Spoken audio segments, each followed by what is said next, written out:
चलिए, तो आज के क्लास में हम लोग जो है कक्षा 10th रसायन विज्ञान का धातु एवं अधातु जिसे कहते हैं मेटल और नॉन मेटल के बारे में हम लोग चर्चा करेंगे। तो पहले हम लोग बात करते हैं मेटल यानी कि धातु क्या होती है। इससे पहले हम लोग 2 यूनिट अच्छे से कवर कर चुके पूरी डिटेल में। धातु किसे कहते हैं? वह तत्व जो इलेक्ट्रॉन छोड़कर धनायन बनाते हैं उसे धातु कहते हैं। वह तत्व जो इलेक्ट्रॉन छोड़कर क्या बनाएंगे? धनायन बनाएंगे। इलेक्ट्रॉन क्या होती है हमने इसके बारे में पहले जानकारी दिया होगा। किसके बारे में जानकारी? इलेक्ट्रॉन के बारे में। इलेक्ट्रॉन जैसे कि आप एक परमाणु लीजिएगा, एक एटम लीजिएगा, जैसे ये एक परमाणु है, ये एक एटम है, ये एक परमाणु है, ये क्या बताइए? एटम है। एक बार तो ठीक है, हम लोग बात करते हैं आगे है। तो ये अपना एक परमाणु एटम है। तो परमाणु जो होते हैं, एटम जो होते हैं, बहुत अधिक सूक्ष्म, बहुत अधिक नगण्य होते हैं। उसे हम लोग आँख से देख नहीं सकते हैं। शक्तिशाली जो स्पेशल मशीन होती है उससे हम लोग देखते हैं। तो ये अपना जो है, ये अपना परमाणु है, ये अपना एटम है। एटम के जो न्यूक्लियस है इसे न्यूक्लियस कहा जाता है, इसे नाभिक कहा जाता है। ये परमाणु का नाभिक है। आप लोग इसे 9th में पढ़ कर आए हैं, है ना। ये परमाणु का क्या है बताइए? ये परमाणु का नाभिक है, ये न्यूक्लियस है, CLEOUS न्यूक्लियस है। इस न्यूक्लियस में जो होते हैं, परमाणु के नाभिक में जो होते हैं वो होते हैं प्रोटॉन और न्यूट्रॉन। ध्यान रखिएगा, परमाणु के नाभिक में क्या होते हैं? प्रोटॉन और न्यूट्रॉन। ये परमाणु का नाभिक है, इस नाभिक में है प्रोटॉन और न्यूट्रॉन। ध्यान रखिएगा, नाभिक में होते हैं प्रोटॉन और न्यूट्रॉन, यानी कि इस नाभिक में P+N है। समझें बात को। इलेक्ट्रॉन इसके चारों तरफ वृत्ताकार कक्षा में क्या करते हैं? चक्कर लगाते हैं। एकदम ध्यान से पढ़ना है। इलेक्ट्रॉन इसके चारों तरफ वृत्ताकार कक्षा में क्या लगाएंगे? सर्कुलर पाथ में चक्कर लगाएंगे, घूमेंगे, मूव करेंगे। जैसे मैंने कहा था याद करने के लिए, PEN। एटम में 3 चीज़ होती है, एक P, एक E और एक क्या होते हैं बताइए? N। एक P है, एक E है और एक क्या है बताइए? N है। P से आपका हो गया प्रोटॉन, P से हो गया क्या चीज़ बताइए? P से हो गया प्रोटॉन, E से हो गया आपका इलेक्ट्रॉन, E से आपका क्या हो गया बताइए? इलेक्ट्रॉन, और N से आपका हो गया न्यूट्रॉन, N से हो गया न्यूट्रॉन। ये परमाणु के 3 फंडामेंटल पार्टिकल है। परमाणु के 3 मौलिक कण हैं, एक प्रोटॉन, एक इलेक्ट्रॉन और एक न्यूट्रॉन। जैसे मैंने पेन से रखा है, आपको पूछेगा कि घर में, जैसे मैंने कई बार ट्रेनिंग समझाया है बड़के छोट के, तो प्रोटॉन न्यूट्रॉन कहाँ होते हैं? नाभिक में। प्रोटॉन न्यूट्रॉन कहाँ बताइए? नाभिक में होंगे। इलेक्ट्रॉन चारों तरफ वृत्ताकार कक्षा में चक्कर लगाते हैं, है ना। प्रोटॉन न्यूट्रॉन होगा नाभिक में, न्यूक्लियस में। इलेक्ट्रॉन चारों तरफ क्या करते हैं? चक्कर लगाते हैं। जब भी त्याग या ग्रहण होगा ऑक्टेट पूरा करने के लिए, तो इलेक्ट्रॉन का होता है 8। लास्ट ऑडिट में कोई चर्चा है कितने इलेक्ट्रॉन मेरे? 8 इलेक्ट्रॉन है। बात करेंगे आगे सिलेबस में, ऑक्टेट थ्योरी पढ़ाएंगे तब। अभी आप इतना समझ लीजिए, धातु किसे कहते हैं। एक ऐसे बच्चों ने पढ़ा होगा, ऐसे पता जिसे पीटने पर टन या धन का आवाज़ उसे धातु कहा जाता है। वो तो मतलब बेसिक लेवल में ठीक है। इस लेवल में आकर के उस सब बात हम लोग नहीं करेंगे, वो बात भी करेंगे। तो एक लेन हो गया। बहुत सारे डिफिनेशन देखो, धातु में बहुत सारा प्रॉपर्टी, जो कि चैप्टर धातु पढ़ रहे हैं तो काफ़ी डेप्थ में बात की जाएंगे इसमें, काफ़ी सारी बात। पूरा चैप्टर धातु ही है। कहता है वह तत्व, ऐसा एलिमेंट जो इलेक्ट्रॉन छोड़ करके क्या बनाता है? धनायन बनाता है, उसे क्या कहते हैं? धातु। आवर्त सारणी में 118 तत्व में से जो भी तत्व इलेक्ट्रॉन छोड़कर क्या बनाएगा? धन आयन यानी कि कैटायन बनाएगा, उसे क्या कह देते हैं? धातु। और धातु में इलेक्ट्रॉन त्यागने की प्रवृत्ति होती है। धातु में क्या होती है? इलेक्ट्रॉन त्यागने की प्रवृत्ति। आवर्त सारणी में जैसे बात करोगे पीरियडिक टेबल में, तो इस प्रकार का एक हम लोग चार्ट बनाते हैं। जैसे ये अपना जो है, ये आवर्त सारणी है। जब आवर्त सारणी जाएंगे तो वहाँ पर आपको डिटेल्स इसके बारे में चर्चा आपको मिलेगा। ये आवर्त सारणी है ना। और यहाँ पर एक एफ ब्लॉक है। यहाँ पर कौन ब्लॉक है बताइए? F block. यही ना आवर्त सारणी जो आपको देखिएगा टंगा हुआ है। इस आवर्त सारणी में एक यहाँ पर लाइन है, समझे ना बात को। इस आवर्त सारणी में एक यहाँ पर क्या बताइए? एक लाइन यहाँ पर है, ऐसे करके उसमें आप देख सकते हैं रखा हुआ है। इस लाइन इधर जितना का है ना सब, इस लाइन से इधर, ये सब का सब क्या है बताइए? धातु है। ये अंदर वाला धातु है। इस लाइन पर जो आते हैं ऊपर नीचे वो धातु होते हैं। नहीं समझ में आया होगा, कोई बात नहीं है, जब समय आएगा डिटेल में चर्चा किए जाएंगे।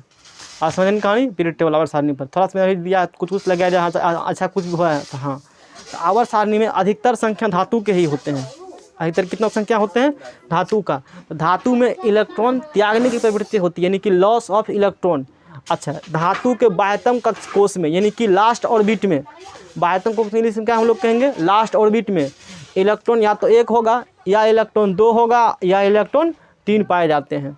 धातु के लास्ट ऑर्बिट में बाद की कक्षा में 1 इलेक्ट्रॉन होगा या 2 इलेक्ट्रॉन होगा या 3 इलेक्ट्रॉन होगा। जैसे इलेक्ट्रॉनिक कन्फिग्रेशन आपने 9th में सीखा था, जैसे सोडियम का होगा 2 8 1, इसके लास्ट ऑर्बिट में 1 इलेक्ट्रॉन है, इसका मतलब ये सोडियम धातु है। मैग्नीशियम लास्ट ऑर्बिट में 2 इलेक्ट्रॉन है, इस मतलब मैग्नीशियम क्या एक है, धातु है। 8 2 10 12 पूरा, 8 2 से 11 पूरा। ये लिखने के लिए 10th में बताते हैं, 9th के सिलेबस में ये दिया गया, वहाँ पर काय होंगे। एल्युमिनियम का परमाणु संख्या कितना होना चाहिए, 13, 2 8 3, लास्ट ऑर्बिट कितना इलेक्ट्रॉन है, 3। तो जिसके लास्ट ऑर्बिट में अंतिम कक्षा में इलेक्ट्रॉन 1 होगा, 2 होगा या 3 होगा, उसे धातु यानी कि उसे मेटल कहा जाता है। अपवाद में हाइड्रोजन 1 है और धातु होता है। वैसे हाइड्रोजन में धातु का भी गुण है और धातु का भी गुण है, इसी कारण से इसको आवारा तत्व कैटेगरी में रखा गया है। ऐसे प्राय मतलब जनरल को पूछेगा हाइड्रोजन क्या है, कह दीजिएगा अधातु है। समझे बात को, ये चीज़ है, क्योंकि इसके लास्ट ऑर्बिट कितने अथी अधातु है। एक धातु का परिभाषा है लास्ट ऑर्बिट में 1 होगा, कहेगा यहाँ एक मतलब ये धातु का, क्या नहीं, ये क्या है बताइए, अधातु है। कई सारे इसमें कहानी एक्सेप्शन अपवाद है, बात करेंगे हम लोग, इतना समझने का बात, आगे बढ़ते। धातु जो होते हैं, मेटल जो होते हैं, इलेक्ट्रॉन का लॉस करेंगे। जैसे ये मेटल 1 इलेक्ट्रॉन लॉस किया तो N+ चार्ज चढ़ गया। इलेक्ट्रॉन त्यागने परमाणु पर प्लस चार्ज चढ़ते हैं। कौन चार्ज चढ़ते हैं, जैसे किसी को आप दान देते हैं, कहते हैं बड़ा आदमी है मतलब प्लस चार्ज हो गया, जो कर्जा लेगा मतलब निगेटिव गरीब आदमी, इस प्रकार देखिए मैंने कई बार कहानी बना के समझाया आप लोग को। तो जैसे धातु मेटल है, ये N इलेक्ट्रॉन का लॉस किया है, कितना इलेक्ट्रॉन का, तो Ne लिख दिया हमने। इलेक्ट्रॉन तो माइनस चार्ज होता है, उसका संकेत E नेगेटिव करके लिखा है। समझे ना बात को। तो M का पावर क्या हो गया, प्लस का N, मतलब इस मेटल M ने, कोई भी धातु हो सकते हैं, इसने N इलेक्ट्रॉन का लॉस किया, N इलेक्ट्रॉन का त्याग किया है। समझे ना कहानी। तो इसे कह देंगे कैटायन। इसे क्या कह देंगे हम लोग, प्लस चार्ज इस पर आ गया है ना, कैटायन यानी कि धनायन कहा जाता है। धनायन का इंग्लिश क्या होते हैं, कैटायन, पढ़ाएंगे हम लोग। देखिए 4 बात है जो कन्फ्यूज करेंगे आदमी को। एगो oxidation, reduction, reducing agent, oxidation, ये तो कहानी आपको क्लियर हो चुका है। एक है कैटायन, एनायन, एनोड, कैथोड, ये भी 4 चीज़ है। मामला ख़राब लोग हो जाते हैं इसमें भी। ऐसा करने का आपको देंगे कि कभी आप, फिर बहुत सारा कंसेप्ट इसमें होते हैं, 4-5 चीज़, ये सारे 6 टॉपिक है ना, माथा ख़राब कर देते हैं। 4 इसमें 8 गो टॉपिक हो गया। समझे ना बात को, कोई बात नहीं है। तो ये हो गया, इस पर कौन चार्ज बताइए, कैटायन। देखिए प्लस है ना, प्लस मतलब धन, यानी कि धनायन हो गया। आयन मतलब उस पर चार्ज है। जैसे पोटासियम एक एलिमेंट आवर्त सारणी में है, कौन एलिमेंट है, पोटासियम। पोटासियम ने K+ मतलब उसने 1 इलेक्ट्रॉन क्या किया है, लॉस किया है, क्योंकि उसके लास्ट ऑर्बिट में 1 इलेक्ट्रॉन होते हैं, तो इसीलिए 1+ दिखाया E-। समझे बात को। जैसे सोडियम, देखिए सोडियम ने 1 इलेक्ट्रॉन क्या किया बताइए, लॉस किया है, यहाँ E- दिखा दिया। मैग्नीशियम ने 2 इलेक्ट्रॉन का लॉस किया है, तो 2- दिखा दिया। कौन कितना लॉस करेगा, धातु के लास्ट ऑर्बिट में 1 2 या 3 होते हैं ना, तो जिसके लास्ट ऑर्बिट में 1 है वो 1 लॉस करेगा, जिसके 2 है वो 2 लॉस करेगा, जिसके 3 है वो क्या करेंगे, 3 लॉस करेंगे। कैसे चलेगा पता, 1 2 3 है, आप 9th में सीख चुके हैं। समझे बात को। चलिए, इसका गहन अध्ययन 9th में ही किया जाता है। इसका गहन अध्ययन बहुत एटॉमिक स्ट्रक्चर, क्योंकि 9th में पढ़ने का, 10th में पढ़ने का सिलेबस नहीं है। परमाणु संरचना काफ़ी कुछ वहाँ पढ़ने के लिए दिया गया, 9th में बहुत कुछ दिया पढ़ने के लिए। समझे बात को। जैसे कैल्शियम है, इसने 2 इलेक्ट्रॉन का लॉस किया, बना लिया है Ca2+, 2 इलेक्ट्रॉन का लॉस किया, वो यहाँ पर दिखा दिया गया है। एल्युमिनियम में 3 इलेक्ट्रॉन लॉस किया है, यहाँ पर देखो एल्युमिनियम को लिखा है इलेक्ट्रॉनिक कन्फिग्रेशन 2 8 3 लिखा है ना। इसके लास्ट ऑर्बिट में कितने इलेक्ट्रॉन बताइए, इसका भी लिखने का रूल होता है। इसका भी लिखने क्या होता है, रूल कैसे लिखा जाता है, आपने सीखा है। लास्ट ऑर्बिट में 3 है, तो ये 3 का क्या कर देंगे बताइए, लॉस कर दिया। तो एल्युमिनियम Al3+ + 3 हो गए। समझे ना कहानी। कॉपर ने 2 इलेक्ट्रॉन लॉस किया, 2 दिखा दिया। अब धनायन कैटायन क्या होती है, अभी मैंने समझाया है। वह पदार्थ जिन पर धनात्मक आवेश होता है उसे क्या कहते हैं, धनायन। जिस पर धनात्मक आवेश, जैसे पॉजिटिव चार्ज होगा ना, उसे धनायन कहा जाए। जैसे Na+, Mg++, पॉजिटिव चार्ज इस पर है ना, ये धनायन होगी। इसी प्रकार से इसमें जितना एग्जाम्पल ये सारे बताएंगे, सारे सब का सब क्या है, धनायन है। और धनायन कौन बनाते हैं, कैटायन धातु बनाएंगे। धनायन कौन निर्माण करते हैं, धातु। अच्छा, धातुएं अपचायक यानी कि रिड्यूसिंग एजेंट की तरह कार्य करती है। धातु किसकी तरह कार्य करती है, रिड्यूसिंग एजेंट होती क्या है, चर्चा हो चुका है क्लास में डिटेल में। अच्छा आगे पढ़िए। धातुओं के भौतिक गुणधर्म, फिजिकल प्रॉपर्टीज ऑफ मेटल। इसका भौतिक गुणधर्म, इसका फिजिकल प्रॉपर्टीज क्या है, कई फिजिकल प्रॉपर्टी है। जैसे अभी 7-8 प्रॉपर्टी हम लोग पढ़ेंगे। जैसे पहला प्रॉपर्टी भौतिक अवस्था है, यानी कि फिजिकल स्टेट क्या होती है, तो कहता है धातु में प्रायः ठोस अवस्था मिलती है। आवर साइड में देखिएगा ना, बताएंगे क्लास के बाद। धातु प्रायः किस अवस्था मिलती है, ठोस अवस्था, यानी कि ये सॉलिड स्टेट में मिलेगा धातु। समझे ना बात को। देखते नहीं है, लोहा है, एल्युमिनियम है, कॉपर है, चांदी है, सोना है, सबका सब धातु है ना जी। ये किस अवस्था मिलती है, ठोस मिलेगा। समझे ना बात को। प्रायः बोला गया, 100% रूल लागू नहीं होगा। यहाँ पे वर्ड क्या लगाया गया, प्रायः मतलब जनरली, काफ़ी अधिकतर केस में कुछ ही अपवाद है, जैसे कि सीजियम एक धातु है, आवर्त सारणी में फ्रेंडशिप एक धातु है, गैलियम एक धातु है, जो कि ठोस अवस्था में द्रव अवस्था में पाए जाते हैं। इसीलिए वर्ड यहाँ क्या लगाया गया, प्रायः, मतलब जनरली। समझने बात को, कहानी धातुएं प्रायः ठोस अवस्था में मिलती है। केवल पारा यानी कि मरकरी, केवल पारा यानी क्या चीज़ बताइए, 80 नंबर आवर्त सारणी में है। केवल पारा यानी कि मरकरी एक ऐसी धातु है जो द्रव अवस्था मिलती है। क्वेश्चन पूछेगा धातु ठोस अवस्था मिलती है, पूछेगा द्रव अवस्था मिलने वाले धातु कौन है, तो क्या कह देंगे हम लोग, मरकरी, जिसका परमाणु संख्या 80 होता है Hg, इसे मरकरी कहिए या पारा कहिए। समझे कहानी, द्रव अवस्था में मिलती है। ठीक है, गैलियम एक इंपॉर्टेंट क्वेश्चन, गैलियम का संकेत G है, सीजियम का संकेत CS। तो गैलियम और सीजियम ऐसी धातुएं हैं जो हथेली पर पिघलती है।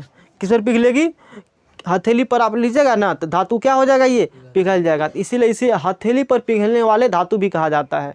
गैलियम और सीजियम इतना गलनांक इसका कम होता है कि रूम टेम्परेचर यानी कि हाथ के गर्मी पर, यानी कि रूम टेम्परेचर है ना, उस पर ही वो धातु क्या होते हैं, गल जाते हैं, यानी कि पिघल जाते हैं। तो पूछेगा हथेली पर गिरने वाला धातु का नाम बताइए, तो कहेंगे गैलियम और सीजियम। Concept clear. चलिए यहीं तक अभी बात के आगे फिर लिखते हैं, फिर आप समझिएगा, नोट करो जी। चलिए आगे बढ़ते हैं। नेक्स्ट है इसका फिजिकल प्रॉपर्टी, गलनांक और क्वथनांक। इसे कहते हैं melting point and boiling point. जैसे कोई चीज़ मेल्ट करता है, मेल्टिंग पॉइंट क्या करते हैं, जैसे बर्फ़ का पिघलना, किसका पिघलना, बर्फ़ का पिघलना। एक आप बर्फ़ का टुकड़ा लीजिए, आइस का टुकड़ा लीजिए और उसको बाहर में रखिए, तो बर्फ़ पिघलना शुरू करेंगे ना, उसी को कहते हैं पिघलना, यानी कि मेल्टिंग पॉइंट, यानी कि गलनांक। नहीं कहते गल गया, बर्फ़ नहीं कहते गल गया, तो उसी कहते हैं मेल्टिंग पॉइंट, गलनांक। और क्वथनांक क्या होता है, किसी चीज़ का उबलना। जैसे पानी का आप गर्म करते हैं, खाना बनाने के समय पानी उबलता है ना, पानी से वाष्प छोड़ने लगते हैं ना, यानी कि वो पानी बॉयल कर रहा है, उबल रहा है, उसी क्वथनांक कहते हैं। टेक्निकल टर्म समझ में आ गया होगा कि गलनांक और क्वथनांक, melting point and boiling point क्या होती है। कहता है धातुओं में शक्तिशाली अंतराण्विक बल, बहुत अधिक इंटरमोलिकुलर अट्रैक्शन फोर्स काफ़ी बहुत मजबूत होते हैं, एक दूसरे काफ़ी मजबूत से बांध कर रखते हैं धातुओं में, उसके कण उसके पार्टिकल जो होते हैं। धातुओं में शक्तिशाली अंतराण्विक बल होने के कारण इनका गलनांक क्वथनांक क्या होते हैं, अधिक होते हैं। मतलब उस बॉन्ड को तोड़ना को काफ़ी अधिक हीट देना पड़ेगा, तो काफ़ी अधिक हो जाएंगे। इसका गलनांक क्वथनांक काफ़ी क्या होता है, अधिक, यानी जल्दी गलता उलता नहीं है। जैसे बल्ब का फिलामेंट किसका बना है, टंगस्टन का। आगे पढ़ाएंगे जो बल्ब का फिलामेंट किसका बना होता है, टंगस्टन का। आप अभी सिर्फ इतना रखिए, फिजिक्स में पढ़ेंगे इलेक्ट्रिसिटी चैप्टर में, यूनिट 3 चैप्टर पढ़ेंगे हम लोग। जैसे टंगस्टन एक धातु जिसका संकेत W होता है ना, वह धातु है जिसका गलनांक कितना होता है, 3340 डिग्री सेल्सियस। 3300 कितना होता है, टेम्परेचर है, काफ़ी अधिक है। टंगस्टन धातु है जिसका गलनांक कितना, सबसे अधिक। ये सबसे क्या होते हैं, धातु अधिक गलनांक है। पूछेगा ऐसी कौन धातु जिसका गलनांक सबसे अधिक होता है, यानी कि जिसका मेल्टिंग पॉइंट सबसे क्या होता है, अधिक। आंसर क्या देना है, टंगस्टन। समझ में आ रहा है बात को। अच्छा उल्टा चलिए, अभी आपकी पढ़ाई थे कि हथेली पर पिघलने वाला धातु सीजियम और गैलियम है। हथेली पर पिघलने वाला धातु सीजियम और क्या बताइए, गैलियम है। उसका गलनांक कम हुआ, अधिक हुआ, कम हुआ ना काफ़ी। यानी कि सीजियम और गैलियम धातुओं का गलनांक सबसे क्या होता है, कम। अधिक पूछेगा तो टंगस्टन, कम पूछेगा तो सीजियम और क्या बताइए, गैलियम। आगे पॉइंट डेंसिटी घनत्व है। कहता है धातुओं का घनत्व अधिक होता है, काफ़ी अधिक डेंसिटी होती है धातु का, मोलिक्यूल काफ़ी पास होते हैं उसके, एकदम सटे क्लोज होंगे। समझे ना बात को। तो धातुओं का गलनांक सबसे मतलब क्या होते हैं, अधिक होते हैं। इसी में क्वेश्चन पूछेगा आपसे, नहीं पूछना चाहिए लेकिन पूछ देगा, जवाब दे दीजिएगा। सबसे अधिकतम धातु, आंसर क्या है, ओस्मियम। आंसर क्या होगा, ओस्मियम एक ऐसी धातु है जिसका जो घनत्व सबसे क्या होते हैं, अधिक होते। मतलब ओस्मियम का छोटा टुकड़ा काफ़ी अधिक भारी होगा। इससे घनत्व समझना हो ना आपको अच्छे से, घनत्व क्या होती है। इतना बड़ा एक टुकड़ा लीजिए पत्थर का, इतना बड़ा लीजिए ईंट का, इतना लीजिए रुई का, अलग अलग पदार्थ के लीजिए और सबको तौलिए, देखिए सेम उसी साइज का कौन अधिक होता है, भारी। तो जो जितना अधिक भारी उसका घनत्व उतना क्या होंगे, अधिक होंगे। सिंपल सी बात है। अब समझिए एक टुकड़ा इतना लकड़ी का लिया हमने, इसी साइज एक लोहा का टुकड़ा लिया, दोनों का तौलिए, किसका वजन में अधिक, बेसी लोहा का अधिक होगा। इसका मतलब लोहा का घनत्व तो क्या है, अधिक है। ऐसे आप समझिए इस लेवल में, समझें बात को। इस प्रकार तुलना कर सकते हैं। मतलब जिसका घनत्व जितना अधिक होगा ना, उसका छोटा सा साइज का द्रव्यमान काफ़ी क्या होंगे, अधिक होगा। यही कहने का मतलब हमारा है। तो धातुओं का घनत्व क्या होते हैं, अधिक होते हैं। सबसे अधिकतम घनत्व पूछेगा, सबसे अधिकतम डेंसिटी, तो आंसर क्या देना आपको है, ओस्मियम देना है। अच्छा आपको आवर्त सारणी में, वहाँ आवर्त सारणी टका है ना, अब फर्स्ट ब्लॉक में इसमें देखिएगा, पहला ग्रुप में देखिएगा ना, फर्स्ट ग्रुप में, वो सब बाद में बात करेंगे क्या है। तो क्षारीय धातु एल्कली मेटल लिथियम सोडियम और पोटासियम, लिथियम सोडियम और कौन बताइए, आवर्त सारणी में देखिएगा एस ब्लॉक में, किस ब्लॉक में बताइए, एस ब्लॉक में देखिएगा आवर्त सारणी में, आपके सामने टंगा हुआ है ना आवर्त सारणी, ये आवर्त सारणी, इसमें एस ब्लॉक में देखिए, एस ब्लॉक में देखिए ग्रुप नंबर 1, ग्रुप नंबर क्या देखना बताइए, एस ब्लॉक में ग्रुप नंबर क्या देखना बताइए, 1 देखना है। यहाँ पर 3 एलिमेंट है, सबसे ऊपर हाइड्रोजन है, हाइड्रोजन के बाद क्या है बताइए, यहाँ पर लिथियम है, लिथियम के बाद यहाँ पर क्या है बताइए, लिथियम के बाद यहाँ पर क्या बताइए, पोटेशियम है, और लिथियम सोडियम, लिथियम के बाद सोडियम, और सोडियम के बाद क्या बताइए, पोटेशियम है, ऊपर हाइड्रोजन है। तो ये जो 3 धातु आपके पास है, इसे एल्कलिक ग्रुप भी कहा जाता है, इसे क्षारीय धातु कहा जाता है पूरा को, हाइड्रोजन छोड़ के, समझे ना बात को। तो क्षारीय धातु लिथियम सोडियम और लिथियम सोडियम को बताइए पोटासियम, वह धातुएं हैं जिनका घनत्व तो क्या होते हैं, कम होते हैं, डेंसिटी काफ़ी क्या होते हैं इसके बताइए, कम होते हैं। इसे चाकू से भी आप काट सकते हैं, जो कि बाद में बात करेंगे हम लोग, एग्जाम में भी आता है कि चाकू से कटने वाले धातु, चर्चा सब होगा लेकिन समय के अनुसार, समझने बात को। तो अभी आप इतना जान लीजिए, क्षारीय धातु आपके पास 3 ध्यान रखना है, कौन कौन, लिथियम सोडियम और पोटेशियम, इसका घनत्व तो बहुत क्या होते हैं, कम होते हैं, इनका घनत्व तो कम होता है, इतना बात आप समझ गए। फिर देखिए एक टर्म होता है आघातवर्ध्यता, जिसे आप कहते हैं मेलिएबिलिटी, आघातवर्ध्यता इंग्लिश में क्या कहा जाता है, मेलिएबिलिटी, जिसमें आघात का मतलब होता है पीटना और वर्धनीयता का मतलब होता है वृद्धि, मतलब ऐसे पदार्थ जिसे पीटने के बाद उसमें वृद्धि हो। आप जितना ये पढ़ रहे हैं ना, एक्चुअली में सब का एक तरह से डिफिनेशन धातु का सब हो गया, उसका भौतिक गुण हो गया ना। आपने सिर्फ पढ़ा था टन जन, इतना नहीं, बहुत भयंकर चीज़ होते हैं धातु, ऐसा नहीं है कि सिर्फ 10th तक ही, आगे भी पढ़िएगा आप इसके बारे में काफ़ी सारे प्रॉपर्टी, समझे ना बात। वो तो थोड़ा सा आपने एक डिफिनेशन पढ़ लिया था, मतलब बुक का ओआ पढ़ा था, ओना मौसी जिसे आप कहते हैं। तो आघात का मतलब होता है पीटना, और वर्धनीयता का मतलब क्या होता है, वृद्धि, मतलब ऐसे पदार्थ जिससे पीटने उसमें वृद्धि हो, फैले, वो पसरे। जैसे कि आप एल्युमिनियम कोई भी सीट लीजिए, सीट देखते हैं ना कितना पतला होता है, उसे पीट करके पसार दिया जाता है, फैला दिया जाता है। तो इस गुण को कहा जाता है आघातवर्ध्यता, यानी कि मेलिएबिलिटी। ऐसे प्रॉपर्टी, ऐसे गुण को क्या कहा जाता है, आघातवर्ध्यता, यानी कि। अच्छा बताइए, जैसे कि लेते हैं कोयला ले लीजिए आप, एक क्या ले लीजिए, कोयला का पीटिए, क्या कोयला पीटने पर पसरेगा, फैलेगा, फैलाव होंगे उसमें, नहीं होगा ना, मतलब कोयला में आघातवर्ध्यता का गुण नहीं है। और कोयला एक यानी कि कार्बन, यानी कि फार्मूला C, मतलब वो एक अधातु है। वो ये क्या होते हैं, आवर्त सारणी में P ब्लॉक में ग्रुप नंबर 14 परमाणु संख्या 6 में कार्बन स्थित है। पूरा जानकारी आवर्त सारणी हम देंगे जब पढ़ाएंगे, तो आवर्त सारणी अपने बहुत कुछ होते हैं, समझने बात को। एग्जाम में तो कम क्वेश्चन 4 बात पूछते हैं, लेकिन कंसेप्ट काफ़ी डेवलप उसमें किए गए हैं, समझने बात को। तो ये बात समझ में आ गया होगा ना। कहता हथौड़े की सहायता से धातुओं का परतों में बदलना, धातुओं का परतों में लेयर में बदलना, हथौड़े की सहायता से क्या कहलाता है, आघातवर्ध्यता, यानी कि मेलिएबिलिटी कहलाता है। अच्छा, सबसे अधिक आघातवर्ध धातु, सबसे अधिक मेलिएबल धातु कौन है, आंसर दीजिएगा सोना, फर्स्ट नंबर में। दूसरा पूछेगा तो कह दीजिएगा चांदी, एग्जाम के लिए इंपॉर्टेंट क्वेश्चन है। मतलब सोना इतना आघातवर्ध धातु होता है, उसे पीट करके 0.00304 mm पतली चादर बनाई जा सकती है सोने से। सोने की बहुत पतली पतली पन्नी आती है, बहुत थिकनेस कम होता है। कितना थिकनेस कम होता है, तो 0.004 mm, बुझिए कितना कम है। एक स्केल पर आप देखिए, आपके पास ये स्केल है ना, इस पर देखिए 1 mm कितना कम है, 1 mm है ना जी लिखा हुआ, इस पर 1 mm है ना, 2 के बीच में 10 गो लकीर खींचा हुआ है ना, अभी बीच में 1 mm हुआ, कितना मोटा है। ये भी देखिए, ये तो अभी अधिक 1 mm से, मतलब बहुत पतला पन्ना आप देख रहे हैं ना, उससे भी पतला, कुछ इस प्रकार से, समझे ना बात को। तो 0.004 mm पतली चादर बनाई जाती है किस धातु से, सोना से। किससे, इतना आघातवर्धता सोना का होता है, यानी कि सबसे अधिक आघातवर्धता, यानी कि मेलिएबिलिटी की धातु का होता है सोना, यानी कि गोल्ड। इसका फार्मूला यू होता है। और पूछेगा दूसरा सबसे अधिक कौन है, आंसर क्या दीजिएगा, चांदी, सिल्वर, जिसका फार्मूला क्या होता है जी, पहला सबसे अधिक सोना, दूसरा सबसे अधिक चांदी। अच्छा, सोना को पीट बता दिया हमने। अगला टॉपिक आता है तन्यता, जिसे आप लोग कहते हैं डक्टिलिटी। तन्यता इंग्लिश में क्या कहते हैं बोलिए, डक्टिलिटी। जैसे धातु को नमरा करके क्या बना देते हैं, वायर बनाते हैं, तार बनाते हैं ना जी, धातु को क्या बनाते हो, करके तार बनाते हो ना, बिजली सब में तार लगाते हैं ना, कॉपर का तार लगाते हो, चांदी का तार लगाते हो, लगाते कि नहीं लगाते हैं, तो उसी को प्रॉपर्टी कहा जाता है डक्टिलिटी। ये प्रॉपर्टी धातु में होगा, अधातु को कोयला को लीजिए, कोयला को खींच करके एक बार बना सकते हैं, खींचेगा तो टूट जाएगा, वो ब्रेक कर जाएगा कोयला। समझे ना बात को। यानी कि तन्यता डक्टिलिटी मतलब क्या होती है, अभी और पॉइंट लिखेंगे, जगह नहीं था इस बार बताएंगे हम। कहता है जैसे ये देखिए, वायर में कन्वर्ट करना, किस में कन्वर्ट करना, वायर में, यानी कि तार में कन्वर्ट करना। धातुओं को खींच कर तार में बदलना तन्यता कहलाता है। धातु को खींच करके तार में बदलना क्या कहलाता है, तन्यता डक्टिलिटी कहलाता है। इतना पॉइंट आप नोट करिए। इसमें जो इंपॉर्टेंट पॉइंट्स है मैंने आपको बता दिया। टंगस्टन गलनांक 33-40 डिग्री सेल्सियस, ये ध्यान रखना है। सबसे अधिकतम घनत्व किसका होता है, ऑस्मियम का होता है। लिथियम सोडियम घनत्व तो काफ़ी कम होते हैं। आघात मर्त्य हथौड़ा से पिट जाएगा, मतलब पिटने के बाद पसर जाए।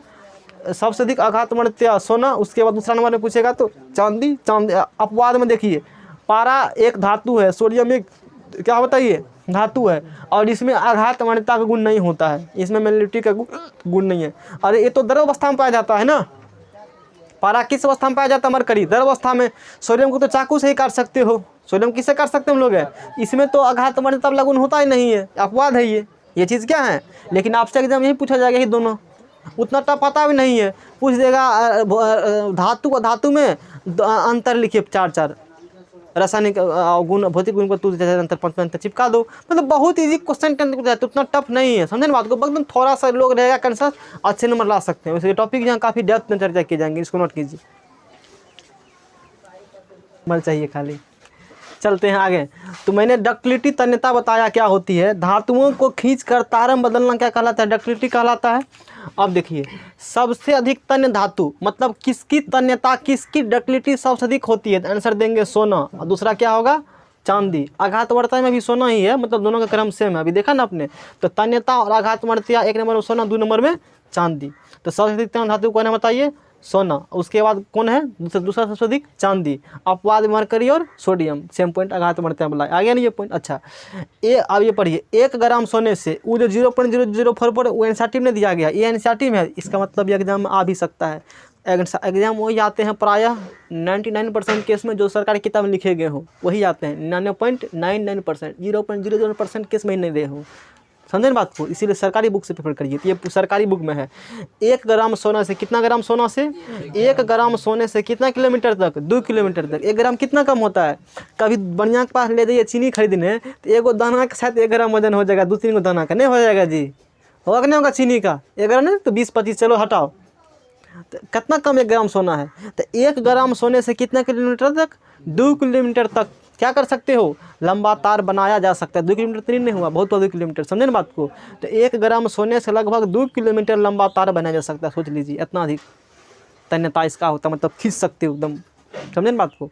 लेकिन महंगा बहुत अधिक होते हैं, कई सारे कारण नहीं बनाते हैं लोग। रातें में लाइन रहेगा तो काट कर लेके भाग जाएगा। चांदी भी देंगे तो लोग रहने देगा, चांदी की तार रहने देगा। सोना का तो चर्चा ही छोड़ दो, दिनों काट लेगा, बिजली लगे तो लगे, उपाय कर लेगा कोनो न कोनो, कहेगा छोड़ो उससे अच्छा, तो दिक्कत। चलिए अच्छा, चालकता कंडक्टिविटी, जिससे बिजली पास होना उसे चालक कंडक्टर कहा जाता है। मतलब जो बिजली के ले जा सके, आवेश को ले जा सके, उसे कंडक्टर। जैसे लोहा, चांदी, सोना, ये सब क्या है, ये सब कंडक्टर हैं, क्योंकि इससे बिजली पास होते हैं। विशेष चर्चा फिजिक्स से बात करेंगे, यूनिट 3 इलेक्ट्रिसिटी, विद्युत में। तो धातुएं विद्युत और ऊष्मा क्या होती है, सुचालक। मतलब धातु से बिजली भी पास करेगा और ऊष्मा हीट भी पास करेगा। कैसे टेस्ट करना हो आप इसको टेस्ट कर सकते हैं अच्छे तरीक़ा से, समझे ना बात को।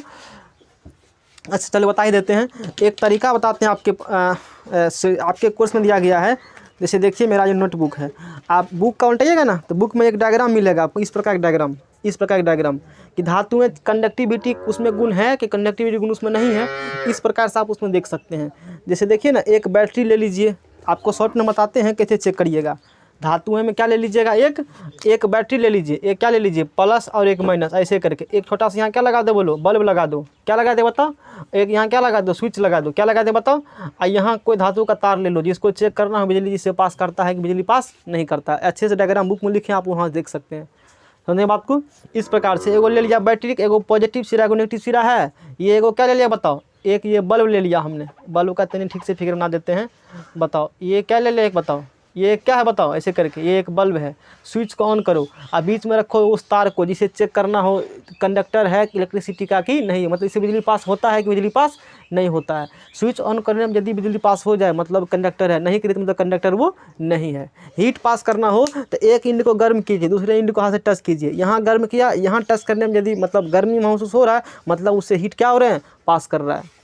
समझे कहानी। तो धातु जो होती है विद्युत और उष्मा क्या होती है, सुचालक, इससे बिजली भी पास करेगा, इससे उष्मा भी क्या होंगे, पास करेगा। अच्छा इसी में क्वेश्चन पूछ देगा एग्जाम में, क्या चीज़ सबसे अधिक के है, सबसे अधिक यार पूछता है सबसे अधिक ककरा नंबर माना जाए, जैसे लोग कहते हैं एग्जाम में पूछेगा सबसे अधिक के है, इसी प्रकार से समझे बात को। तो रखेगा चांदी, इसका आंसर क्या होगा, सोना इसका आंसर नहीं है, आप गलत करिएगा। तो चांदी ऐसी धातु है, पूरा आवर्त सारणी में चांदी ऐसी धातु है जो विद्युत और उष्मा की सबसे अच्छी सुचालक है, सबसे अच्छा चांदी है, सोना नहीं है, सोना नहीं है। आंसर कौन है, बोलो चांदी। चांदी विद्युत और उष्मा यानी कि इलेक्ट्रिक करंट और हीट की सबसे अच्छी सुचालक है, सबसे अच्छा कंडक्टर है। मतलब चांदी से हो हीट पास करेगा, हो क्या पास करेगा, उष्मा पास करेगा सिल्वर से। समझे बात को कहानी। अच्छा केवल शीशा एक ऐसी धातु है यानी कि लेड यानी कि पीबी, शीशा एक ऐसी धातु है जो विद्युत और उष्मा की क्या है, कुचालक है। केवल शीशा, बाकी से पास होता है। शीशा से ना बिजली पास करेगा, बोला है ना, केवल शीशा एक ऐसी धातु है जो विद्युत और उष्मा की कुचालक है। कुचालक मतलब लेत कुछ न ओकरा से हीट पास करेगा, न ओकरा बिजली पास करेगा, दोनों में से कोई भी पास नहीं करेगा। आगे पढ़िए। धनात्मक यानी कि सोनोरिटी किसे कहा जाता है, सोनोरिटी के इंग्लिश में से क्या कहते हैं, हिंदी में धनात्मक कहा जाता है।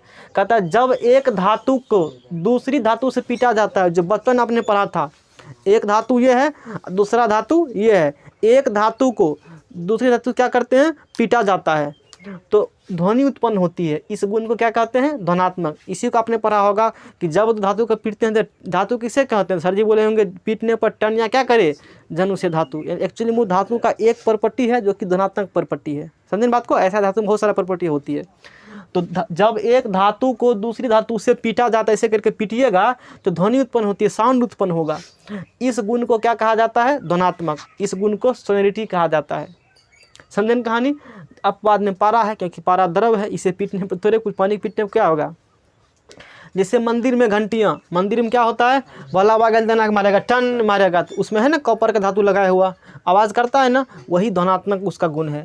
मंदिर में घंटियाँ, स्कूल की घंटी मास्टर से बजाते हैं, डंडे से करते हैं ना, स्कूल की घंटी, म्यूजिकल यंत्र की तारें, इंस्ट्रूमेंट सब होता है ना, म्यूजिकल इंस्ट्रूमेंट का गाना बजाने वाला, नचनिया बजनिया वाला सब रहता है, अरे फिल्म वाला सब और भी सब जो टन टन टन टन, तो तार धातु बना होता है, इसलिए वो आवाज़ करते हैं। नहीं देखते हो अना के मारेगा ऑर्केस्ट्रा ठन ढन अना के, एगो एकरा मारेगा, लाइटों से मारता है, टंगों से मतलब ओकर सब चलता है, दोनों लाइटों चल रहा है, मुँह चल रहा है, हाथों चल रहा है, चलता है ना जी। अना का पकड़े देना नहीं, खाना खाने में डाइनिंग टेबल पर सब चीज़ लगा लेते हो, पूरा लगाया हुआ है सेटअप, अकेले लगेगा कितना अधिक जानकार है ना, एक बार मारेगा मारेगा, और सब अपना पढ़ाई लिखा है। तो वो किसके बने होते हैं, धातु के बने होती हैं। टन टन झंझन करता है ना, सुनने में अच्छा लगता है, एगो तो थरिया पीटो को अच्छा लगता है सुनने में। चलो इधर अगला गुण है कठोरता गुण। अगला कौन प्रॉपर्टी है, कठोरता प्रॉपर्टी है। ये अच्छा सामान्यतः धातु कठोर होती है, मतलब जनरली प्राय धातु क्या है बताइए, अपवाद में मरकरी कठोर नहीं होती, इसीलिए समानता वर्ड यूज किया गया है। कठोर मतलब कड़ा है ना, हार्ड। जैसे important for the examination point of view, sodium और पोटेशियम, सोडियम और पोटेशियम वह मृदु धातुएं हैं जिन्हें नाइफ यानी कि चाकू से काटा जा सकता है। पूछेगा ऐसी कौन धातु जिसे चाकू से काट सकते हैं, आंसर कहोगे सोडियम और पोटेशियम। आपको यही दूर रखना, और भी आपको यही दूर रखना याद है, सोडियम पोटेशियम ऐसी धातु हैं जिसे चाकू से क्या कर सकते हैं, काट सकते हैं। और इसका बारे में और भी कई पॉइंट मैंने चर्चा किया था आगे। तो सीरियली यहाँ पर दो ही है एनसीईआरटी में भी, समझे ना बात को। आपको दो ही रखना है, सोडियम और क्या रखना है, पोटेशियम। वो केरोसिन तेल वाला होगा 3 गो, वो भी आएगा, टेंशन लेने बात। आप सोचिएगा अभी तक वो पॉइंट नहीं आया, यहाँ पर सीरियली बात करेंगे एकदम पैटर्न से, क्रम से। क्रम भी टॉपिक उल्टा पुल्टा होना नहीं चाहिए, इसके बाद उसके बाद, समझे बात को। पैंट पहनने का होता है नीचे, आप पहन लीजिएगा ऊपर अच्छा लगेगा, तो वही बात है, टॉपिक का क्रम इंपॉर्टेंट होता है, सिर्फ पढ़ाने से नहीं, टॉपिक का क्रम और अच्छे नोट्स भी चाहिए हम लोग को। तो एग्जाम इसमें से क्या पूछेगा बोर्ड में से, आप एक तो याद रख दीजिए, तयता सबसे अधिक किसका होता है, सोना का। दूसरा उसके बाद क्या बोलो, चांदी। 1 ग्राम सोने से 2 किलोमीटर तार रख लीजिए, एक वही रख लीजिए चांदी। बोल रहे हैं इंपॉर्टेंट, बहुत इंपॉर्टेंट। चांदी सबसे अधिक उष्मा और विद्युत चालक होता है, है ना। और उसके बाद रख लीजिए सोडियम पोटेशियम को चाकू से क्या कर सकते हो, काट सकते हो। ये सारे पॉइंट ऑब्जेक्टिव के लिए अति महत्वपूर्ण है। लोग खाली 3 बार के मान लो किसी जगह लिखवा रहा है 2 पेज का ऑब्जेक्टिव, थ्योरी में ही उसने नहीं पढ़ाया तो लिखना नहीं पड़ेगा उसे, हम तो सारे थ्योरी में बता देते हैं। और लास्ट पॉइंट आज का बताएंगे, लास्ट प्रॉपर्टीज को नोट कीजिए पहले। चलो तो नेक्स्ट प्रॉपर्टीज़ का है 9th में चमक, इसे क्या कहते हैं, लस्टर कहते हैं धातुओं का, है ना। कहता है जब धातु पर प्रकाश गिरता है, धातु है ना ये, धातु में इलेक्ट्रॉन होते हैं ना, इस पर क्या पड़ेगा, मतलब प्रकाश पड़ेगा, इस पर लाइट पड़ेगा। जब धातु प्रकाश गिरता है तो वह चमकना शुरू कर देती है, जिसे क्या कहते हैं, चमक लस्टर कहती है। कोई भी धातु लीजिए, उस पर प्रकाश दीजिए तो क्या होता है, चमकना शुरू, उसी को लस्टर यानी कि चमक कहा जाता है, जैसे आप इसमें देख रहे होंगे। अच्छा, चमकता क्यों है, तो परावर्तन के गुण के कारण धातु क्या होती है, बताइए, चमकता है। रिफ्लेक्शन के गुण कारण, प्रॉपर्टी कारण धातु क्या होती है, जैसे आप फिगर में देख रहे हैं, इलेक्ट्रॉन धातु होती है, लाइट पर धातु चमक रही है। अच्छा, एक लंबे समय के बाद सोने और चांदी की चमक कम हो जाती है। एक लंबे समय के बाद सोने, गोल्ड और चांदी यानी कि सिल्वर की चमक क्या होती है, चमक कम हो जाती है। देखते हैं ना, सोना चांदी आप खरीदिए, एक लंबे समय बाद उसकी चमक उतना रहती है जितना नया में था, चमक क्या हो जाती है, कम हो जाती है। पूछेगा क्यों एग्जाम में, कारण इसके पीछे क्या है, क्योंकि सोने और चांदी पर ऑक्साइड, कार्बोनेट और सल्फाइड की परत जम जाती है। सोने चांदी पर ऑक्साइड, कार्बोनेट और सल्फाइड क्या होती है, परत जम जाती है, इसीलिए लंबे समय के बाद उसका चमक क्या होता है, कम जाती है। पूछेगा कि क्यों कम जाती है, तो कहोगे उस पर ऑक्साइड, कार्बोनेट और सल्फाइड की परत क्या होती है, जम जाती है, जिसके कारण उसकी चमक लंबे समय के बाद क्या होती है, कम हो जाती है। और कल से पढ़ेंगे धातुओं के रासायनिक गुणधर्म, केमिकल प्रॉपर्टीज ऑफ मेटल। आज फिजिकल पूरा मैंने पढ़ा दिया है, समझे बात को। कल क्या पढ़ेंगे हम लोग, केमिकल। आज इतना ही तक रखते हैं।